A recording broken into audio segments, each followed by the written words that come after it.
Today we're reviewing a rose-colored filament. This is by ZIRO and it is a matte filament. And I have bought this with my own money. And I've never actually purchased this brand before, so this is the first time.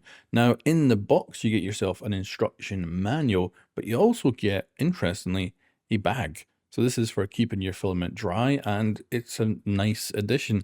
Now, you might think it's a waste, but I honestly am not going to use it to keep my filament dry, but I'll probably use that for many other things. So quite a nice bag to get. It also comes with 2 additional samples too. So in here, there was an ocean one, which is a gradient going from dark blue to light blue. And there's also a 3D filament cleaner for your printer as well. So quite nice to have some additional samples in there to try other things. And here is some of the parts from a project I'm working on right now that I've printed with this filament.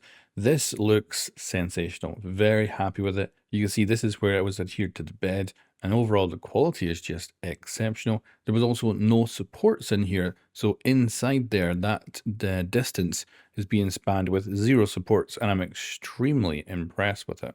And this was all being printed on the Creality K1.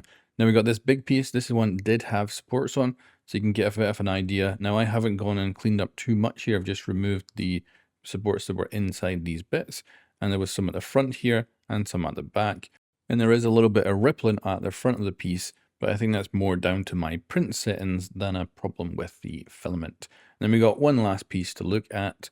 So this is, again, exceptional. You can see the underside here, and for this piece I had no supports and it printed very beautifully. And my conclusion here is I'm very impressed with this. I've never bought this brand before, but I will go back and definitely buy some more because I like the quality here and I definitely want to try out some more of their colors now. So yeah, I bought this myself with my own money and extremely happy with the quality. I think the samples in the box are actually a nice bonus, but there is a downside, which is that it does come with the plastic roll here. I do like it with the cardboard that others have gone with.